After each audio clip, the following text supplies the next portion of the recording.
Mom burnout is sadly extremely common in today's society. And what happens is we tend to ignore the signs and simply push through. Or when we do notice the signs, we see it as a personal failure or a weakness. But I want you to know that they're not. They're not signs of failure or weakness. They're simply signs that something needs to change and that you need to take care of yourself. So, today we are talking about the 5 most common signs of mom burnout that I see with my clients, with my friends and family, and within myself. Hi, my name's Emily. I'm a therapist in private practice and a slow living enthusiast, and I help moms who are experiencing burnout to build better connections and communication with their children and their partner and to take better care of themselves. If you'd like to work with me with regards to therapy, the information is in the description below. If ever therapy is not what you're looking for and you're looking to build a slower paced life that is meaningful to you, I also have the information about my mentorship program in the description below. But for right now, let's jump into the 5 most common signs of mom burnout. The first sign that I see most often is this feeling of being completely and utterly fatigued, emotionally, mentally, physically, just completely fatigued. It's not just this idea of being tired. Of course, when you first have your children and when they're toddlers, even, sometimes you don't get a lot of sleep because they wake you up. And that's a tiredness, and it's a whole different kind of tiredness. Like, let's be real, like the newborn stage is crazy. But this is different. This is like no matter how much sleep you get, no matter how much sleep in the night, if you get naps, it doesn't make a difference. You are completely and utterly physically and mentally depleted. You are completely fatigued. It's hard for you to function. It's hard for you to make coherent thoughts. It's hard for you to reason, and you might also have a lot of physical symptoms. A big one that I see often is headaches. You might have a lot of headaches, and because you're so fatigued, you might feel like you're just living on autopilot. So that is a very big sign that I see. So a reminder, it is fatigue regardless of how much sleep you are getting. The second sign of mom burnout is feeling like you're a bad mom, like you're failing. You feel inadequate because you're not the quote unquote perfect mom that you see on social media who makes the bread and has a charcuterie board for their kids when they get home from school, or even like you're not giving enough baths. I don't know, you're comparing yourself to other moms. Or even when you're doing a sufficient amount that you should see as being enough, you still feel like a bad mom. You still feel like you're not doing enough. You might tell yourself that, you're not doing a good job, you're not as good as others, and you might even tell yourself that your child might be better off with another mother who's better than you. Those are the thoughts that are probably going on in your mind. They are not concrete and true, but they are what you're thinking. There is this sense of just not being good enough.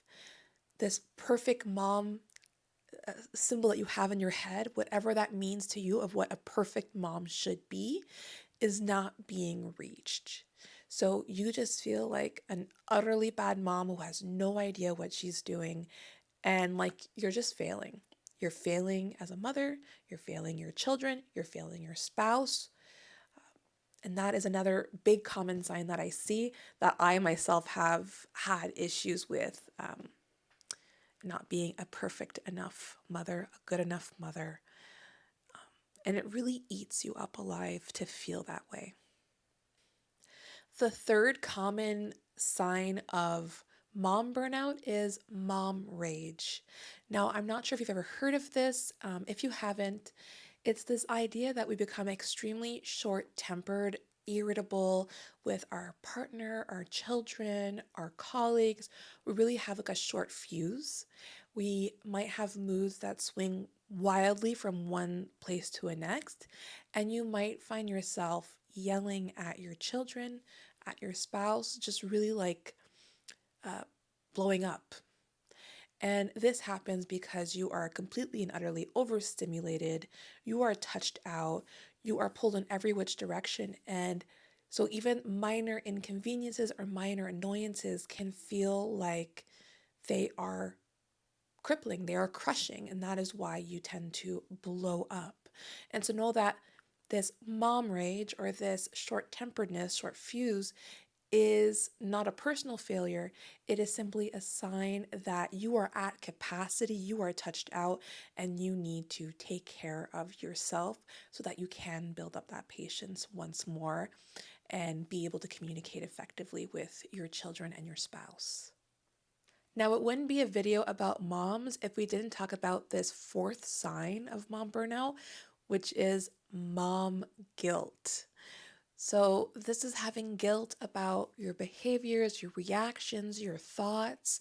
Some of the common guilt that comes up is this idea that maybe you don't spend enough time with your child or your children. So, like for me, my child's in daycare, and sometimes I feel bad that and guilty that I'm not at home with her when I could be, or spending all of that time with her, and that she's being watched by somebody else. So, you might have guilt about that.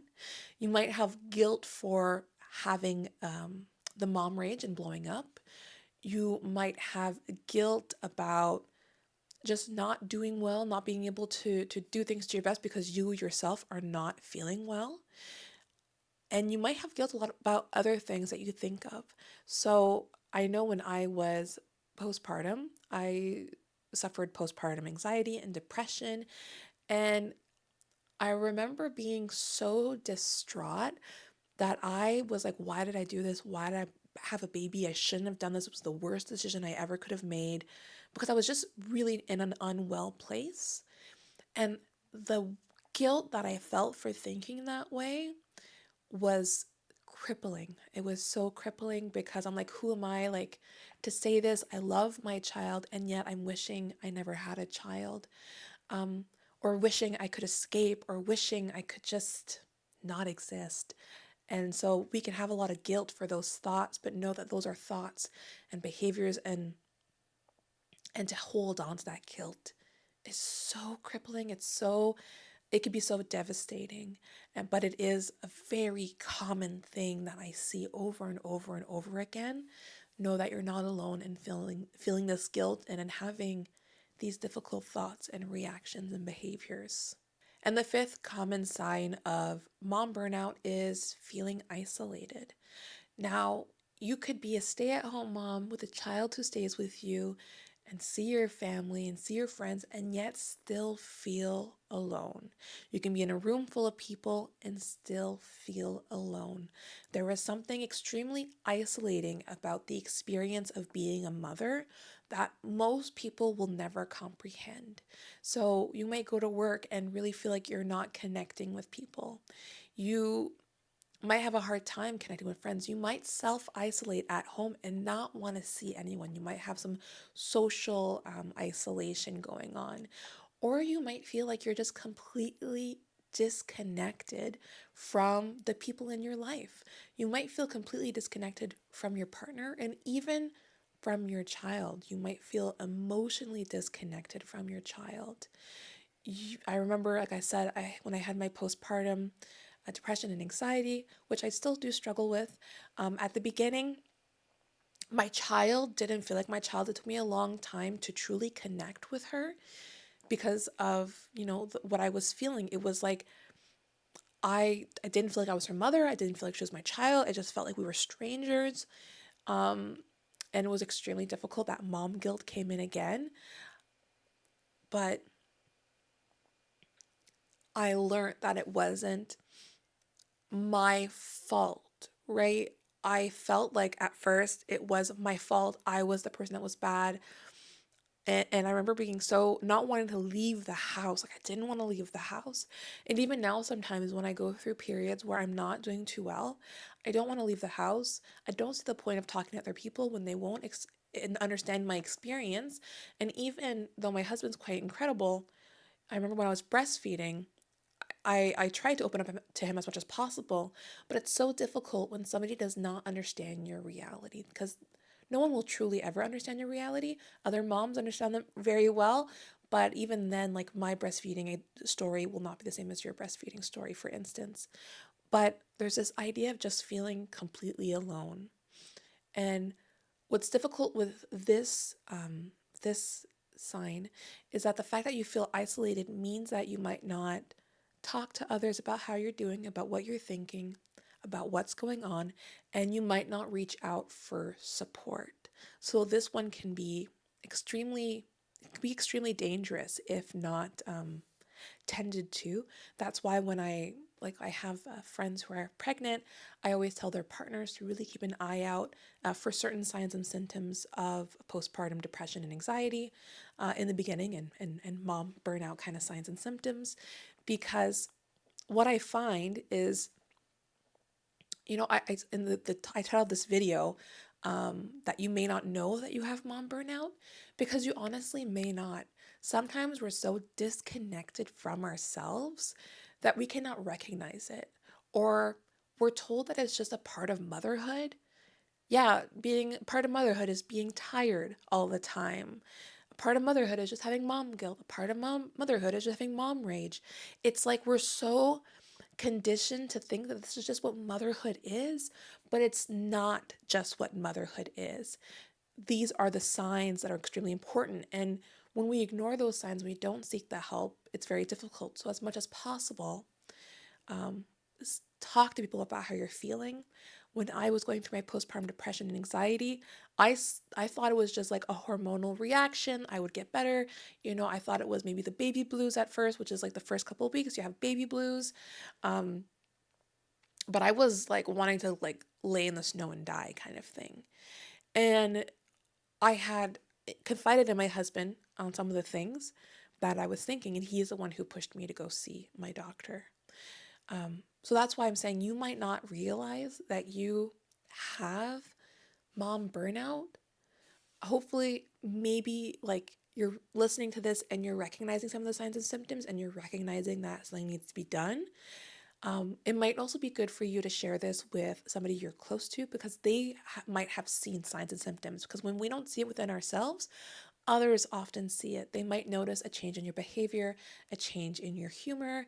A sign for me when I'm not doing well is I'm not as bubbly and fun loving and energetic at home. And that's when my husband goes like, something is wrong.